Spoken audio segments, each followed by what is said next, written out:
شو هذا شكون أنا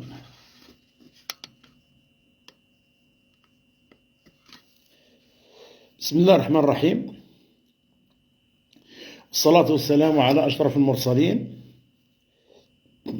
في هذا اللايف هذا اللي هو خاص بقضية الرئاسيات، ودرك نشرح واش هو الموضوع نتاع الرئاسيات نتاع اللي غادي تندار إن شاء الله الرحمن الرحيم في 9 سبتمبر. أولا الناس اللي عزاونا، شكرا للناس اللي عزاونا ويرحم والديكم، اللي عزاونا في وفاة العم الحاج الحسن، ربي يرحمه، يكون إن شاء الله من أصحاب الجنة. كل اللي ما قديتش نرد عليكم واللي كومنت راني شفتها بالآلاف، ولو الناس تبارك الله ما نقديش نرد عليكم في الفيسبوك ولا كل راني دركا نقول لكم يرحم والديكم على التعزية. ثاني الأمور هي غزة، ما غاديش عنديش حاجة نقولها بزاف، أنا نقول اللهم انصرهم وانصرنا معهم، احنا الناس اللي عندنا قلوبنا معهم. كل هذا جاي من ذل العرب، كل قضية أن سنوات الغفلة بالبترول وبالغاز وكذا ما درناش السلاح. ماريكان ما هي مخوفانا درك غير بالعلم اللي رداته سلاح. ماريكان مرهبة العالم الإسلامي والعربي والأوروبي بما فيها الصين مليار وشي، حاقرها في تايوان وما قدش تهدر. ماريكان ديجاجي الآلاف ملايير باش تورد السلاح للجزيرة ديك تاع تايوان اللي تابعة للصين وما قدش تفكها على ماريكان. كل هذا الخوف جاي من واش؟ جاي من القوة العسكرية، والقوة العسكرية تجيب القوة العلمية. إذا احنا فرطنا في العلم وبالتالي فرطنا في القوة العسكرية اللي اليوم رانا خايفين، وداروا علينا الجدارمية باش ما نقدوش نديروا السلاح النووي. إيران راها في 30 عام محاصرة، والآخرين عندهم النووي ويديروا النووي، وبه استغلونا، وبه اليوم راها غزة تعاني من هذيك العظمة تاع أمريكا. أمريكا دولة خبيثة. في آخر تسمو قرار تاع الأمم المتحدة على مجلس الأمن، هي ما فطاتش، امتنعت، معناها ما قالت لا واه لا لا. ومجلس الأمن فرح، قال باللي خلاص راه غادي نريدوا هذه 15 يوم إطلاق النار في غزة. خرجت لهم الخبيثة نتاع أمريكا قالت لهم يا ودي هذا القرار غير ملزم، معناه باللي ماهوش لازم يطبق بالذراع، لأن هي اللي موالفة تطبق قرارات مجلس الأمن، لا في العراق ولا في سوريا ولا كذا. هي الكلب الهشاشة اللي كانت تحرش روحها وتمشي تجيب القوة العسكرية وتدقدق العراق، ولا بحجة أنه عندي قرار مجلس الأمن. اليوم والله ما تطبق حتى تفني غزة، والعرب يتفرجوا إلى ولت أنه الموتى بالآلاف، ولت غير حكاية تاع الفراجة كل يوم نقولوا شحال مات، كي داروا لهم نتفرجوا عليهم في التلفزيونات. خسئنا وطيحوا بنا حكام العرب وملوكهم. نستثني الجزائر، علاش؟ لأن على الأقل رانا كل خطرة نديروا خصلة في مجلس الأمن، ودرنا خصلة أن فوتنا ضد أمريكا، يكفي. درك نجي لقضية البلاد. أولا هذا الأمر تاع الرئاسيات رانا احنا ناس جادين فيه وسيريو، ما بغيناش نعيشوا ناس أحياء موتى. أيوة نظلوا نحلوا في فامنا نقطعوا في اللي يجي رئيس وفي اللي يجي في الحكومة، وحنايا ما نديروا حتى حاجة. على الأقل ما ندوروش على مرشح كما رانا دركا نديروا ك 2019. حنا من الناس اللي مشينا في 2019 قدام ولا تندار حتى الرئاسيات. حنا قلنا رانا باغين الرئاسيات تندار، ماناش باغين الخلوطة تاع واحدين جايبين صحابهم ومحتلين عندهم اتصالات وعندهم كذا ويديرونا خدامة وعبيد عندهم. قلنا لا، سمعناش تسب وسمعناش الشتم وقلنا تندار الرئاسيات بغض النظر على المترشح على خاطر ما كناش عارفين، بصح كنا نديروا الرئاسيات. اللي راهم اليوم يقولوا تحيه مثلا الرئيس كانوا ضد، بصح كي عطاوهم البلايص ما ولاوش ضد.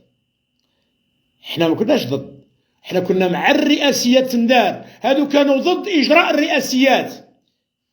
يعني سي بور سا كو شباب خدم معانا غضا الحال قال حنا وقفنا على البلاد ومثلا خريجي الجامعات وما صحناش حتى خدمه،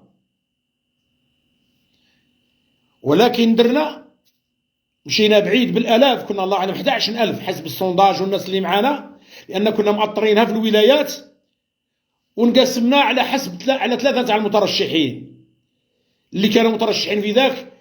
الراي تقسم على 3، على رئيس الجمهورية الحالي وعلى بنقرينة وعلى ميهوبي ويجي معاهم نتاع الشباب بالعيد. معناها السونداج نتاعنا خرج فيه 4، مانيش باغي نقول شكون الاول شكون زوج، ولكن هذا الراي التالي اللي جمعنا في الجزائر بهذيك 11000 تاع سونداج والناس اللي كانت تاثر في الولايات، ولكن دارت الرئاسيات. يا ربما ربحنا بالرئاسيات، جنبنا البلاد دخول في فوضى ونولوا في حكومه الصحاب ونولوا برلمان الصحاب ونولوا في جهتي جهتك.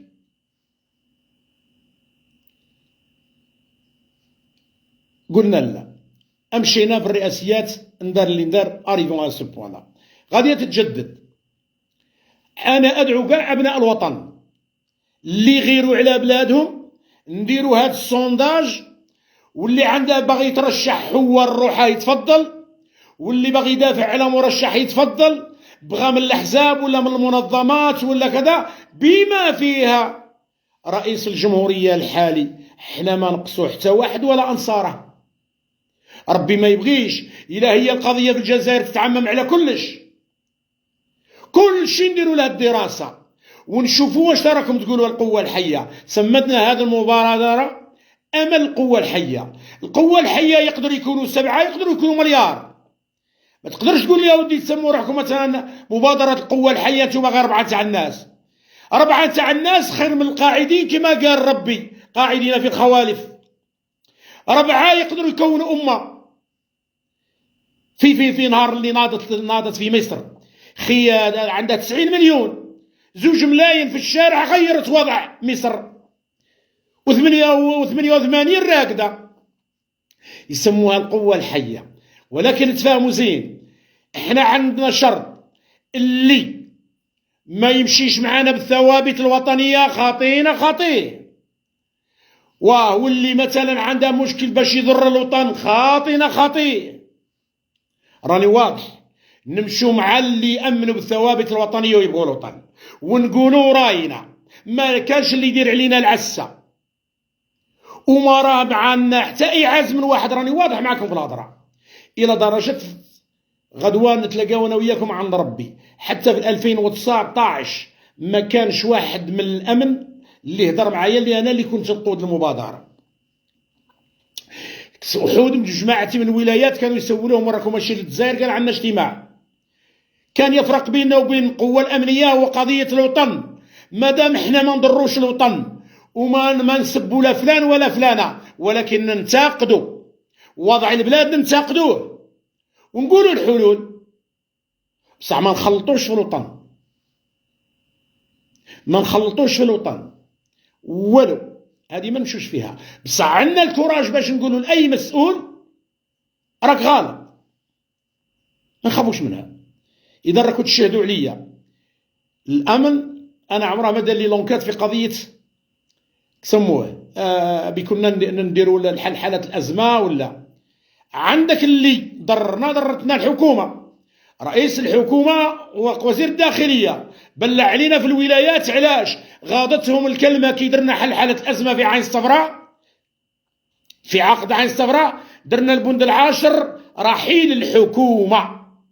هما ما قبلوهاش منا، اذا بلعوا لنا في الطارف وبلعوا لنا في ورقله وبلعوا لنا في تيارت وبلعوا لنا في باتنا، ما خلوناش نديروا التجمعات. بورتو عارفين بلي احنا وطنيين، ما يخافوش منا. بصح الانتقاد ننتقدوا، خي حنا رانا عايشين في الجزائر هذه، ما نقدروش نهضروا؟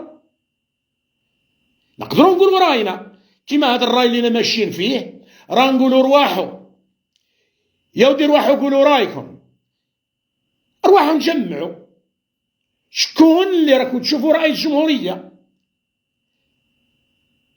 باش خطره اخرى كي نقرروا نمشوا ما كانش اللي يولي الرول وما كانش اللي يخاف من الهضره.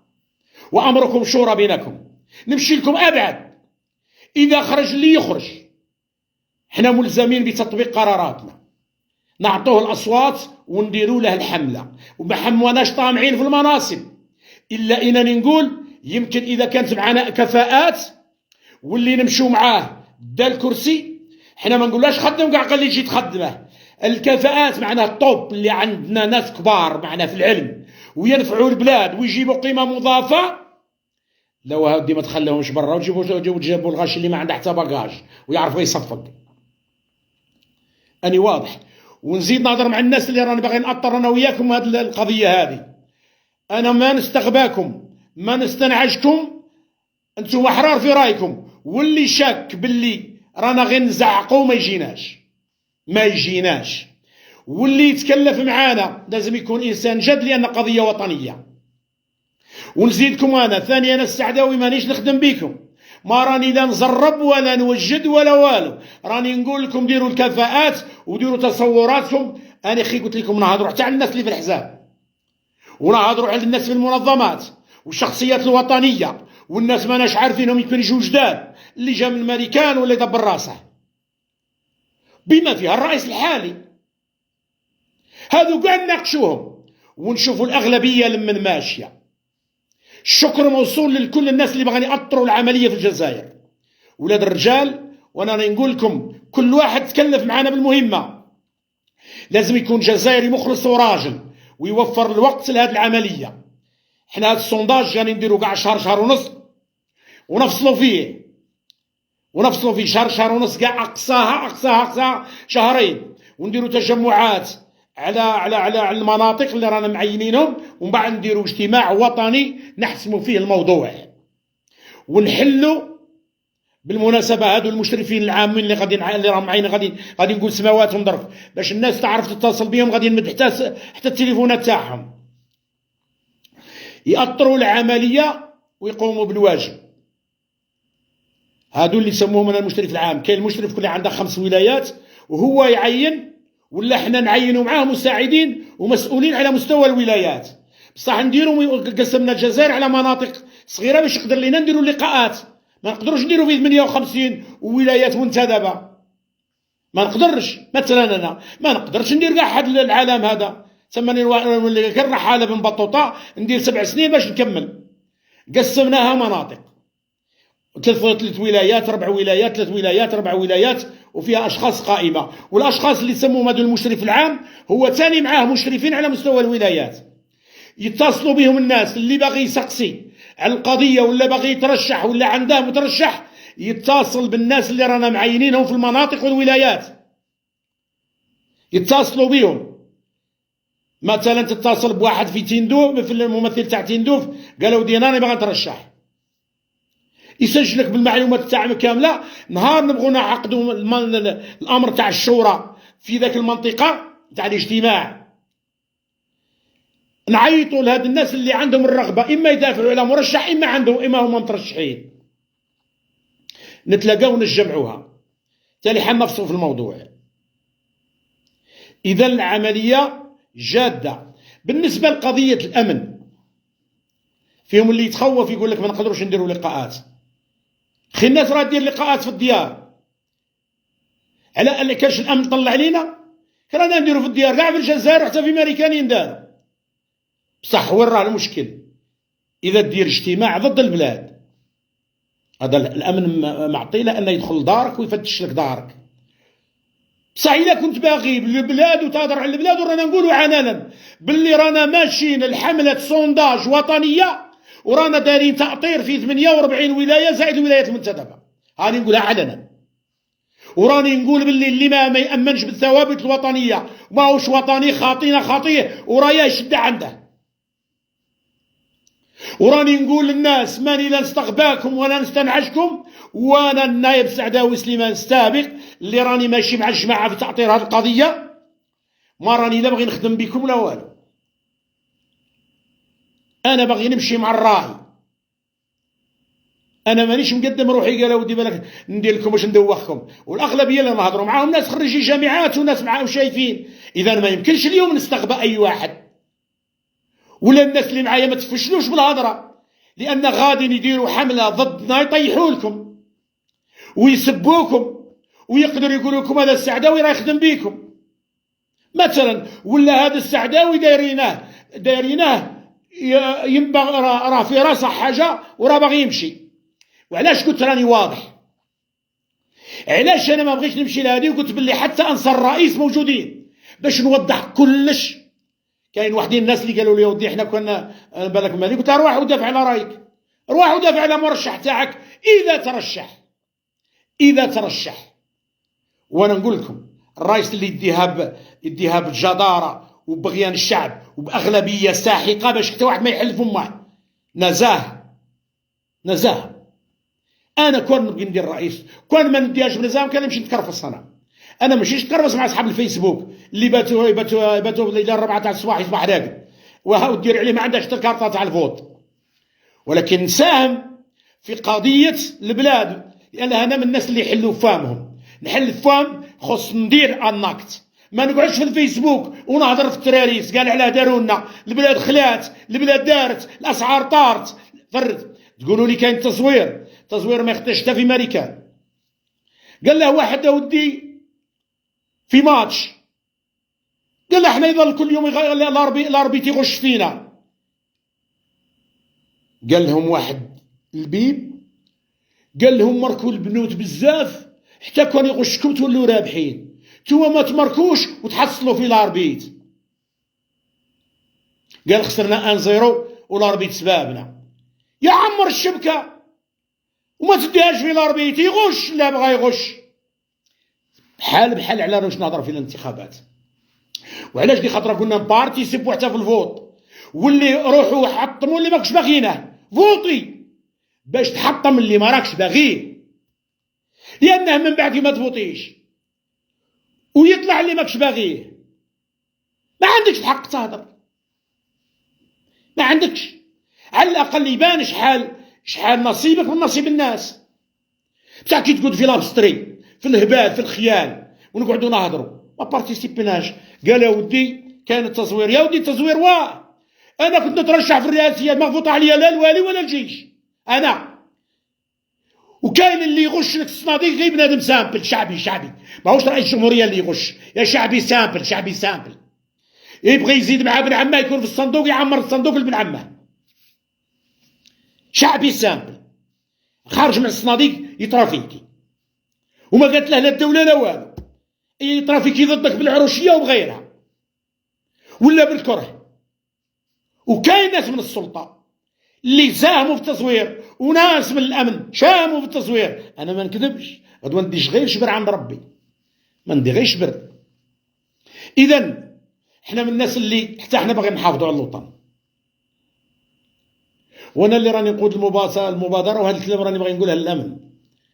انا من الناس اللي قلت غير باش نبروفي لكم باللي يا ودي انا وطني ومانيش خبيث. انا اللي كان عندي الكوراج حتى في البرلمان وفي التلفزيونات اللي دعيت اصحاب الجنوب اللي كانوا محقورين وما خاصين 30 عام ماشي الا اليوم، راني نهضر على سنين طويله محقورين اصحاب الجنوب، وقلت ما نرفدوش السلاح ضد البلاد لان سيضيع الطالب والمطلوب. ماشي خوف من الحكام اللي كانوا يحقرونا، وماشي بلا خاطر حنا شمايت اذلاء، حنا بغينا نحافظوا على الوطن ونصبروا، ولكن نقولوا كلمتنا. واليوم رانا نخدموا في قضيه سموها كاع الجزائر، ونزيد لكم باش ما تبناوش خطره راهم يخرجوا واحدين عنصريين يقول السعداوي راه هضر في الشويه والقبائل. راني واضح، هضرت في الحكام الكبار اللي كانوا على مستوى هرم السلطه، سواء قبائلي سواء عربي سواء مزابي سواء شاوي، اللي ضروا الناس. اما انا نعرف في منطقه الشاويه والقبائل كاين الفقراء اللي كانت تعاني، وانا هادوك ناس عايشين كيما حنايا الميزيريه ما كنتش نهضر عليهم، انا كنت نهضر على الناس الكبار اللي في الحكم. لان هادو ناس سوقوها لك، خاطر في هذه المبادره غادي يجبدوا لي الحوايج. اليوم راني واضح، هذا الكلام بوزاوه لي في خنشله. كنت في اجتماع مع جماعه الشبيبه تاع خنشله، قالوا لي ودي راهم يقولوا باللي انت. انا قلت يا ودي، انا قلت على الكبار في الحكم، بغى شاوي، بغى عربي، بغى قبايلي، بغى مزابي، بغى تارقي، اللي كان في الحكم وضروا الناس ضدهم انا. ولكن كاين ناس سواء في الحكم سيفيل ولا ميليتار اللي ولاد الخيمه، واحد ما يعممش ويقعد يتيري في عباد الله في باطل الله، لانه اليوم ترانجي الناس ودي لهم خواطرهم، غدوه عند ربي تدي العصا. راني واضح. اذا الامن ما بيننا وبين حتى حاجه. حنا ولاد الوطن ماشي نديروا ان سونداج على البلاد. الاجتماعات كنحينا ونديروا في قاعه تاع دوله نطلبوا لوطوريزاسيون. الا جمعنا في دار كيف قالوا ودي نجمعوا في المسيله وجمعنا في دار، المهم حنا ماناش خيان تاع وطن، وحنا ما غاديش نقعدوا نسبوا الناس ونديروا فيسبوكات، وراه كاين عداله اصلا. ولكن غادي نشبعوا الناس من رايه ان اللي غدوه يكون في الكرسي كرئيس جمهوريه ما ينوضوش الناس ضده وما يقعدوش يكتبوا فيه في الفيسبوك، يكون داها عن جداره واستحقاق وبغيان تاع الشعب. اذا كنا حنا غير مجموعه تاع 100 والملايين راكده ومشينا مع واحد ما تلوموناش، لان انتم رقدتوا وحنا قلنا لكم نوضوا قولوا رايكم. غادي نختلفوا لان كل واحد غادي يجيب مرشح تاعه، وتندار علينا ضغوط عارف، ويسبونا عارف، ويديروا فينا الدعايات عارف، ويقولوا خدامين تاع النظام وشياته تاع النظام واناني بالنظام. واحد العام واحد ربي يغفر له راه عايش اليوم وراه قبضه كونسار، يكتب فيا واحد العام قال لهم السعداوي هذا خدام لتحت مع الجيش وعنده اعاز من الجيش في الحراكه. درك نقول لك يا وليدي غير اللي فيك يكفيك وربي بلاك. انت وحدين هضروا فيا فيهم اللي دخل الحبس، ربي يسلط ظالم على ظالم. هدرت في السعداوي زورا وبهتانا، زورا وبهتانا. الكلام ده علاش راني نقولها لكم؟ باش الناس اللي يمشوا معايا خصهم يعرفوني شكون انا، باش ما يقول لكم حتى واحد اني نهضر قدام الشعب الجزائري وبرا. وانا هذه باغيه غير باش نشبع الناس من رايها بما فيها انا ما نبغيش نعيش ميت حي، ان نون مور فيفون. باغي ندير الناكت وما يغيدنيش الحال غدوه، وغدوه حتى لي هضر تجي عليا لانني درت حاجه قالوا دير واحد ونديروا هبه. روحوا قولوا رايكم وشوفوا شكون هذا الرجل اللي يقع عليه الاجماع في الجزائر. نختلف تنختلف وما بغينا نقصوا حتى واحد. درك غادي نجيكم للناس اللي عينتهم في الولايات، سمعوا سمواتهم باش اللي بغى يتصل بينا ولا يعرف يتصل بهاد الناس. حنا سمينا روحنا امل القوه الحيه، ستاني سبوار، امل معناه ماهوش محقق، بين يتحقق وبين ما يتحققش، نتاع فورس فيفونت. حنا 10 20 100 1000 2000 ما يهمش، مهم انضمار. حنا درك غادي تسمعوا الناس هادو المشرفين على المستوى الوطني، سدوا سمواتهم سجلوهم مليح. ولايات الشرق الجزائري بسم الله: مرابطي صالح، بلدية سفيان، ولاية باتنا. هذا مشرف عام تابع له باتنا، بريكة، وسطيف. نعاود تابع له مرابطي صالح، هو من بلدية سفيان ولاية باتنا، تابع له تحت الإمرة تاعه باتنا، بريكة، وسطيف. رقم الهاتف تاعه يكتبوا اللي كيسون انتريسي. هذا اللقاء سياسي، معناه اللي يقنط غادي يروح. 06 62 83 71 42. نعاود 06 62 83 71 42. هذا نتاع هذا المشرف العام نتاع باتنا وبريكة وسطيف. الثاني قسوم أسامة، يسكن في خنشلة، عنده تحت إمرته خنشلة، أم البواقي، تبسة، قالمة. قسوم أسامة من خنشلة، مسؤول عام ولا مشرف عام على خنشلة، أم البواقي، تبسة، قالمة. رقم التليفون نتاعه 06 62 14 44 17. 3 ماضي محمد من سوق هراس. ماضي محمد من سوق هراس، يشرف على سوق هراس. عنابة طارف، يشرف على سوق هراس. عنابة الطارف يسموه ماضي محمد من سوق هراس. التليفون نتاعه 06 71 21 33 87. اللي ما قدش يقبض معايا يعاود اللايف يشوف فيه. الرابع بوبكر عبد المالك. بوبكر عبد المالك من بلدية الخروب، ولاية قسنطينة. بوبكر عبد المالك بلدية الخروب قسنطينة، مسؤول على قسنطينة والبرج بوعريريج وميلة وسكيكدة وجيجل. مسؤول على قسنطينة، برج بوعريريج، ميلة، سكيكدة، جيجل. رقم تليفون نتاعه 06 57 10 66 69.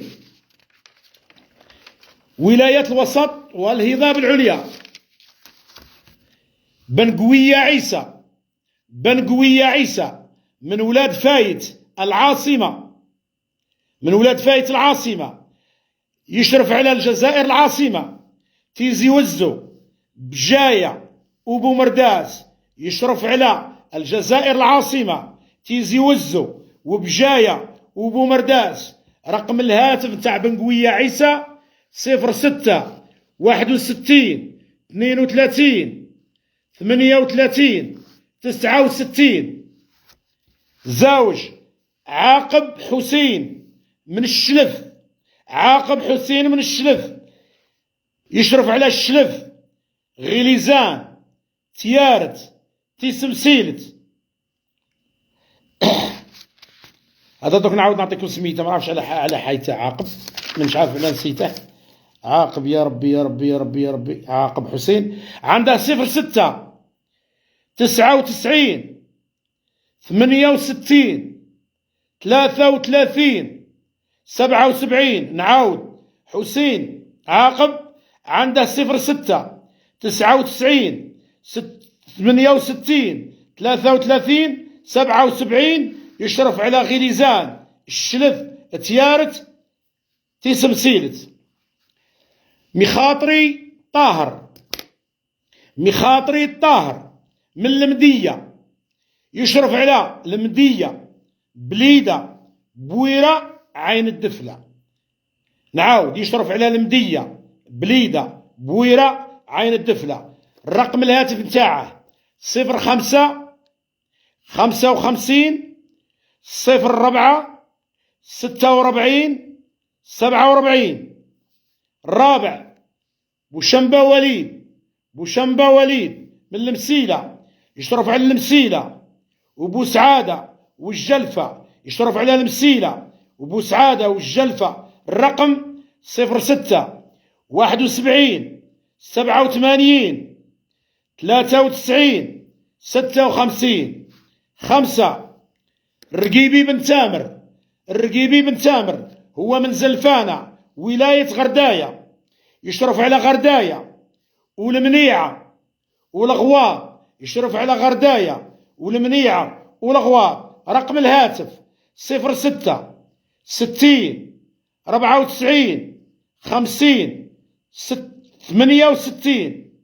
السادس بالعابد الشيخ من مشرية ولاية النعامة، يشرف على النعامة والبيض والسعيدة والأبيض. سيد الشيخ بالعابد الشيخ من مشرية، يشرف على النعامة والبيض والسعيدة والأبيض. سيد الشيخ.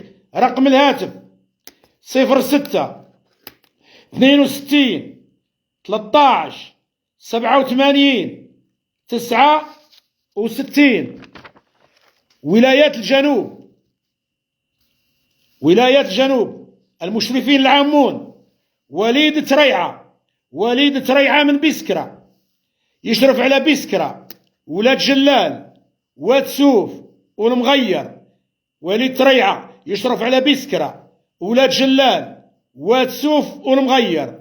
الرقم نتاع الهاتف 05 55 31 10 11 05 55 31 10 11. زوج أقشيش إسحاق، أقشيش إسحاق ورقلة، يسكن في ورقلة، يشرف على ورقلة وتوقرت، يشرف على ورقلة وتوقرت. الرقم 06 60 45 35 69. ثالث عبد المالك إلياس، عبد المالك إلياس من بشار، يشرف على بشار، أضرار، تندوف، بني عباس، تيميمون، برج باجي مختار. يشرف إلياس على بشار، أضرار، تندوف، بني عباس، تيميمون، برج باجي مختار. رقمه 06 71 53 19 30. 06 71 53 19 30. الرابع السقني أحمد، السقني أحمد من تمراست، عنده جانت وعين صالح وتمراست، مسؤول على جانت وعين صالح وتمراست. الرقم 06 65 91 83 85. 5 لقمان فيلي تمراست، لقمان فيلي تمراست، يشرف على إليزي وعين قزام وتين زواطين، يشرف على إليزي وعين قزام وتين زواطين. الرقم 06 76 96 58 97. ولاية الغرب 1 مجنون توفيق من تلمسان، مجنون توفيق من تلمسان، يشرف على تلمسان. بالعباس عين تموشنت، يشرف على تلمسان بالعباس عين تموشنت. الرقم 06 58 71 20 05. الزوج بن عمر عبد الكريم، يسكن في بلدية بوسفر ولاية وهران. بن عمر عبد الكريم يسكن في بوسفر ولاية وهران، مشرف على وهران، مستغانم معسكر، يشرف على وهران، مستغانم معسكر.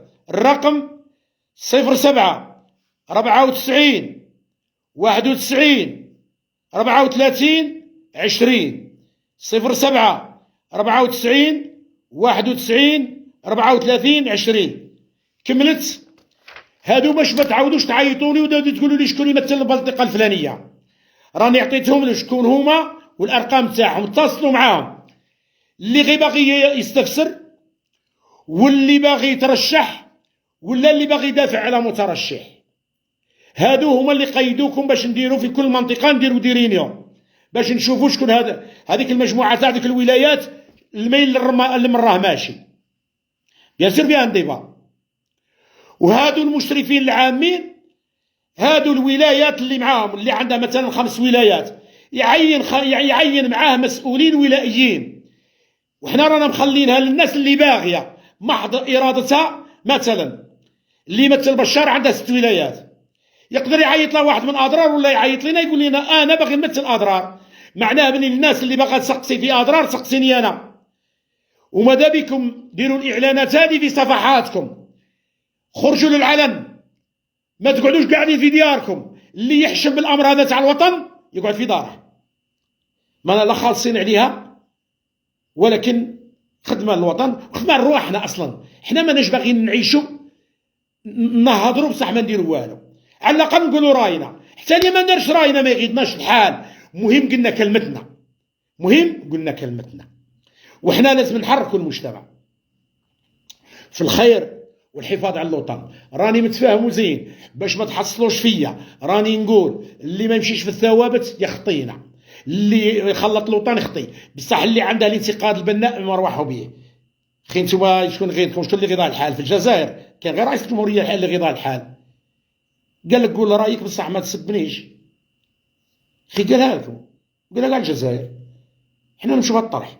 قال لك قول رايك انتقد وعطيه الحلول، ولا كاع ما تعطيش الحلول غير انتقد. بصح ما كان علاش تسبني، ما كان علاش تسبني، ماهيش تربيه. انت ما دير والو وتسبني. انا كنت نخدم مثلا وديت كرسي وانت كنت غير قاعد ومن بعد كي تفيق من القلبه يبان لك تقعد تسب فيا، قال البلاد مشات ودا، بصح انت ما درت والو. روح جيب المرشحين تاعك وقلبني حايدني، روح جيب ناس يترشحوا وحايدني. ها هي اللي انت زعيم كي كذا يخدموا. باغي ماكش قابل هذا الرئيس، ماكش قابل هذاك الموظف المسؤول هذاك، ماكش قابل هذا رئيس الحزب، ماكش قابل. يلا سيدي دور صحابك انت وقلبه. بصح ما تكونش انت هي قاعد في داركم وفي الكوزي وانت كنت تسب في ولاد الرجال كيما درتوا لنا حنا. حتى قاعدين ومن بعد وليتوا الاغلبيه منافقين، تحيه الحراك، ومن بعد وليتوا قاعد تدوروا على البلايص وتحيه. حتى رئيس الجمهوريه الحالي تتسبوه، اييه ومن بعد وليتوا تقولوا تحيه. وانا قلتها كاع بكري ونعاودها، حق الرب الكريم كاع حتى اللي تهلا فيهم خطره اخرى ولا غيسبوه. والله اني نكروها، كل شيء نكروها. اللي دارها بوتفليقه كاين الناس اللي من لا شيء ردهم زعامه، سبوه خرجوا له في الحراك. واحد يقول لها المروكي، وواحد يقول لها ينعل والديك، وواحد يقول لها كذا. مانيش ناظر على الناس اللي عاشت في الحباس واللي تشردت والعائلات اللي عاشت في النيجيريه، مانيش ناظر على الفقراء. لا، راني ناظر على اللي داو البلايص، سلموا على اليدين باش داو البلايص، ومن بعد ولاو نكارين الخير ومشاركين بالجرايم. وحنا ثاني احنا كاع عمرنا ما كاين وين. انا راني دوك فات اللي فات كاين والله قوانين ما فوطيت عليها في البرلمان وانا في جبهه التحرير، بالله قوانين الماليه والله ما رفضتها. ولدرك كاين اللي يكتب لي يقول لي يا ودي انت كنت مع العصابه. ما ديروش على البشر كان نعاودوا نرشحوا رسول الله، درك نرشحوه في الجزائر ينوضوا ضده. هاي راني كاع مشيت ديال هذا الكلام الكبير. اذا الناس اللي عينتم عينوا الناس معاكم، تعاملوا مع البشر، ما تقصوا حتى واحد اللي عنده راي سمعوه. ومن بعد نديروا سيت نتاع السونداج نتاع الناس، نسمعوا راي الشعب اللي ما يقدرش يجينا للقاعات وما يجيناش للديار وما يخدمش معنا في الفيسبوك وما يخدمش معنا هادو ناس متطوعين، هادو ابناء الامه ما عندهمش صبغه سياسيه.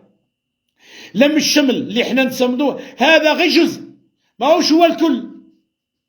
وما ناش نقسموا البلايص، وما ناش باغي نمشيو نديروا السونداج باش ندوا البلايص، الا اذا كانوا عندنا كفاءات يغيضنا الحال. الا كان مزكينا واحد ومشينا معاه وما يعطيهمش بلايص خدمه للجزائر، معناه يجيبوا ان بليس. ما يجيبوش ان بليس في الدراهم، يجيبوا ان بليس في الدراهم ويجيبوا ان بليس في المعرفه وفي الرخاء تاع البلاد. وما نقدرش نقول لك باللي قال ودي ما ندي حتى دورو، ما كاش كاع اللي ما يبغيش الدراهم، ما كاش كاع اللي ما يبغيش الدراهم. اذا رانا حنا على حسن نيتنا، دونا على حسن نيتنا، دونا على حسن باغي نشوفوا واش كاين في قلب الجزائر هذه، واش هي خباياها، ونعطوا الفرصه للناس اللي كان بالك ودي قلبا اللي عتاو علينا. بصح ما تجيبوناش اللي يخلطونا، حنا ما رانا تابعين حتى لحد باش تخلطونا. سمعت؟ ما كانش اللي خلطنا. راني قلت لك راني واضح، أني واضح أكبر فوق الصراحة. كاش حاجة يا قلت لكم أنصار رئيس الجمهورية السي عبد المجيد تبون، رانا نقول لهم راه تدخلوا هنا وتقولوا رايكم مرحبا بكم، ما نقصوش. صحاب بنقرينا باغي تجيو لي عندكم باغي ترشحوا تفضلوا، ما نقصوا حتى واحد وما رانا خايفين حتى واحد. واللي بغات هذه المجموعة يكون سبحان الله برد. يا ودي نمشي لكم بعيد كاع في الصراحة. إذا مشات الأقدار وجات واحد من الأغلبية نمشيو معاه.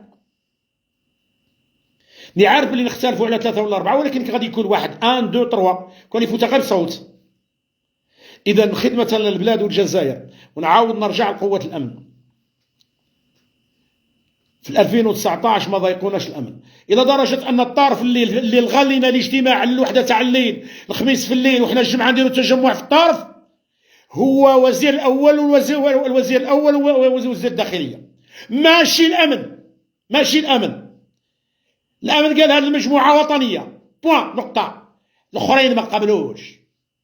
كاين اللي مانيش عارف وبلعوا لينا وبورطو حنا ساهمنا ودينا السب هما الدوله خاطر عصابه داو السب وحنا دينا معاهم لا خاطر قلنا ودي نمشوا للرئاسيات ما تسيبش البلاد. في ذاك الوقت ما كانش معروف حتى رئيس الجمهوريه الحالي. قلنا نمشوا للرئاسيات ودرنا 72 ماده تاع اللجنه المستقله قبل ولا ديرها الدوله، قبل ولا ديرها الدوله. واه هذا تاريخنا. وغميتونا وديتوا لنا المواد وغميتونا ودرتونا بالساتيليت تاعكم كاننا لم نكن. كي كنتوا تخافوا تهربوا للترونجي وتقعدوا في دياركم، احنا كنا نديروا حاله ازمه في عين صفراء ودرناها في الطارف ودرناها في الغواط ومشينا للبلدان. نعم نعم. كي كانت الدوله، كي كانت الجزائر محتاجه الرجال سمعت، كنا نقول المؤسسه العسكريه تساير ماشي تحكم. وما لغيتش انا من الناس اللي ما لغيش العسكر. علاه؟ لان حماة الوطن فيه ثاني هما ولاد الحلال، فيهم البانديه. واه كاين البانديه. درك انا نكذب عليهم كي نقول ربي نقولها ربي خفت انا. كاين ولاد الحلال في كل القطاعات بما فيها اعلى الرتب جراد جينيرال، وفيها البانديه. وقلتها في على البرلمان وقلتها على العداله وقلتها كاين ولاد الحلال وكاين الحرايميه. الله يرزقنا الصحة ويحفظ الجزائر. واليوم راني قلت كبير، قلت بزاف، الناس اللي راهم معانا خدموا بنيتكم. انتم تستقبلوا مكالمة الناس وتهضروا مع الناس وتأطروا الناس وتوجدوا للقاء اللي فيه ينقال كاع الراي تاع ديك المنطقة اللي فيها 4 ولايات ولا 5، يجي نهار نحدوا فيه لقاء نعيطوا لهاد الناس اللي انتريسي ونفصلوا، ومن بعد نديروا لي السونداج، ومن بعد نشوفوا وين راه الراجل اللي نزكوه. كيف نكونوا ساهمنا حتى كنا ما نخسروا نكونوا ساهمنا. وإلا غلطنا عندنا أجر خير ما نقعدوا عندنا زيرو. وبالتالي راني نقول أنا دوها عليا اليوم القيامة. ثم كبار ماجوري فاكسيني اللي نتعامل معاكم دكاترة والناس شايفين في السيادة ومجربين، تعرفوا اللي يهفكم واللي يخدم بيكم واللي عنده إعاز من اللي ما عندهاش إعاز. ثاني باش نبرئوا باش ما تقعدوش غير تحصلوا في قوه الامن. سمعت غير كلمه زوج قال عندها اعاز، هودا اعاز عطاتها لي امك واه. اي راني موالف بهذا الكلام انا. هما الناس ما يقربوناش كاع، والله ما يقربونا ويقعدوا يطلقوا عليهم الدعايات. انا كي ذاك نشك باللي كاع كاينه حمله ضد قوه الامن. انت راك باغي تخرب لينا البلاد وعينينا تعفس لينا عينينا بينا احنا، تردونا احنا ضد الامن. يا ودي راني واضح قلت لك باللي راه باغي غير الكوراج. ها عزرين الكوراج يا واد. الجزائر فاتوا فيها جنرالات بانديه وفاتوا فيها برلمانيين بانديه. ها هي واش راك باغي؟ وحكام وزراء بانديه. ولكن كاين ولاد الحلال. ها النقطه، هذا هو الانسان الصافي. قال كاين ولاد الحرام وكاين ولاد الحلال. على حنا اللي ندير بوليتيك ثاني فينا البانديه وفينا اللي عنده خبيث وعنده النيه مبيته. صح؟ علاش الناس اللي يقولوا ودي اللي لضغاه الحنش يخاف من الكورده؟ انا قلت لي في الجعبه ونيتنا صافيه الى ان يثبت العكس. باغي نديروا حاجه في الجزائر، ما نقعدوش في هذا الركود. والعالم راه مخلط، بانيش باغي نشرح لكم راكم عارفين. ودي نقعد غير نطول ونشرح حنا. انا درك يهمني الناس اللي كلفناهم بالمسؤوليه وقال انا نهنيك في البلاصه الفلانيه. اللي عنده 4 ولايات يدير مساعدين في الولايات اللي يشرف عليها، مساعدين تاوعه. كاين الناس اللي باغيه تكون، من اليوم غادي يتصلوا بنا الناس يقول لك ودي انا ثاني اللي باغي نكون معاكم. ما نحرموش الناس. وهذه ما غادي ندو فيها نقسموا فيها الدراهم لا القرادات. هذه حك باطل والصلاة على النبي. لا غنا نعاونوا البلاد كي كذا يتضح الرؤيه. باش ما تقولش الناس غير تضرب قال هاودي هذاك فلان جابوه، هذاك زوروا له، هذاك داروا له، هاودي الشعب كاع ما مشاش. يا ودي يلا الشعب بينوا، قول رايك يلا. دوروا على مرشح تاعكم، دوروا على المرشح ولا حافظوا على اللي بغيتوه. كاش اللي سالكم. انا ما نقدرش نديكتي، ما عنديش الحق انا نقول للناس حطموا هذا. ربي ما يبغيش، وربي ما يبغيش. الناس احرار في رايها. كي تقعد ديكتي على الناس هنايا ريانك انت وتفرض عليهم قالوا ودي هذا خطوك منه. ها وراك شوف من الرجوله احنا كي درنا هذا البيان قلنا كل اللي راغب يترشح بما فيها رئيس الجمهوريه اذا باغي يترشح ناقشوا امره. نعم ما نقصوش، ما ناش خوافه ولسنا جبناء، ولكن الحق تاع ربي ما نقصو حتى واحد. خلي الشعب يداول على روحه. سعد ودو كان دروا يقصي الناس، دو كان دروا انا نجي نوض انا وندير حاجه ونقول لهم ودي نهضروا غير على فلان وفلان وفلان وفلان، الشيء الاخر كاع ما تجيبوه ليناش. هذا واش راي؟ هذه ديكتاتورية، هذا استعباد الناس، قهر الناس، تخواف الناس. لا، خليها محلولة، يترشحوا نناقشوا 30 وتالي حال يستقر على واحد. إذا راني واضح، الناس اللي راهم في كل الولايات ما تخيبوناش، خدموا خدمتكم بنزاهة وعيطوا للناس اللي باغي يقول رايح. احنا ما خايفين حتى من واحد، ولكن لربما يوجد في النهر ما لا يوجد في البحر، لربما ما يدري. ثاني حال نكونوا برأنا ذمتنا قدام رب العالمين والوطن أننا درنا حاجة، الشعب ما بغاش يمشي معنا، الشعب كسلان قاعد في داره، الله غالب، الله غالب. إذا آخر القول، صحة رمضانكم، والله ينصر غزة، الله ينصر غزة، الله ينصر غزة، يا ربي الفرج، يا ربي الفرج، يا ربي الفرج، واحفظ الجزائر، واحفظ الجزائر، واحفظ الجزائر يا ربي. انت طالع على النيات، عارف اللي خبيث من اللي ماشي خبيث، وعلمها عند ربي. والسلام عليكم ورحمة الله تعالى وبركاته.